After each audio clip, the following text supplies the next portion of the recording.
Hello, beautiful people of the internet. It's cooking time once again, and today I am going to show you how to cook a simple fish soup recipe. You can cook this up in 10 minutes. Simply arrange the fish of your choice in a pot, and in this video, I use milkfish. Add in 2 cups of water, add in salt, pepper, and seasoning.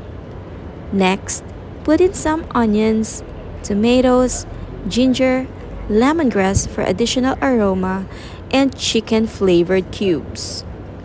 Let it simmer until the fish is cooked. Add in the silken tofu and a little bit of fish sauce to taste.